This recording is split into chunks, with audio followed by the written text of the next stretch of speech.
Police यही पहुंचती है। सबसे बड़ा सवाल है कि किस तरह से निकम्मी नकारा खटारा सरकार जो तेजस्वी जी बोलते हैं वो सही साबित हो रहा है। अपराधियों को सत्ता का संरक्षण होता है तो पुलिस प्रशासन भी पंगु हो जाता है। लेकिन अब सत्ता पक्ष तो कहता है कि ये तो पहले ही सत्ता में आरजेडी के शासनकाल में होता रहा है। सत्ता में बैठे हुए लोगों की मानसिकता में दरिद्रता आ गई है। उनको जंगल राज बोलने के पहले 2005 के पहले जिस जंगल राज की वो बात करते हैं, आप जनता से पूछ लीजिए। अब 1 मिनट भी इस सरकार को कुर्सी पर बने रहने का नैतिक बल नहीं है।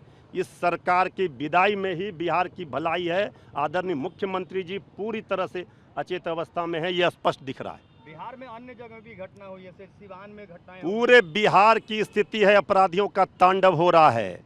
अपराधियों के तांडव से बिहार कराह रहा है। अब भगवान भरोसे है बिहार की जनता। अब ये सरकार के रहते अब अपराधी घटनाओं में कमी नहीं आ सकती है, ये तो दिख रहा है। सरकार पूरी तरह से इकबाल सरकार का समाप्त हो गया। अपराधियों के मन से खौफ खत्म हो गया। पूरी तरह से अपराधियों का मनोबल देखिए कि 11 साढ़े 11 बजे रात में इस तरह से गांधी मैदान के पास पौस इलाके में घर के पास गोली मार दिया जा रहा है। इसके बाद 2 घंटे के बाद पुलिस प्रशासन आ रही है। ये क्या है? यही कहता है कि महा अपराधी राज, महाजंगल राज कायम है बिहार में। देखिए, अत्यंत ही दुखद घटना है और गोली मार सरकार बिहार में आ गई है।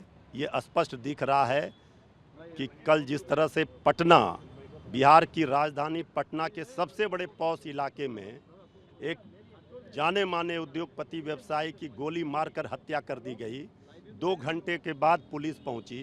जब राजधानी पटना का ये हाल है, गोली की बौछार से, गोलियों की तड़तड़ाहट से करा रहा है बिहार और सोई हुई है नीतीश सरकार। ये सरकार अपराधियों को संरक्षण दे रही है। 1 मिनट भी सरकार को सत्ता में बने रहने का नैतिक बल नहीं है। अब बताएं आदरणीय प्रधानमंत्री जी, इसे किस राज की संज्ञा दी जाए? श्री तेजस्वी यादव जी लगातार क्राइम बुलेटिन जारी कर सरकार को आईना दिखा रहे हैं, लेकिन सरकार सोई हुई है। सरकार के कानों में जू नहीं रेंगता है और अपराधियों को संरक्षण सरकार दे रही है। इसलिए अपराधियों का इस तरह से मनोबल बढ़ा हुआ है। जब सरकार के नाक के नीचे राजधानी पटना में ये हाल है, पूरे बिहार की ये स्थिति है। ये सरकार की विदाई में ही बिहार की भलाई है। अब ये महाजंगल राज, गुंडा राज, अपराधी राज बिहार में झेलने के लिए जनता तैयार नहीं है।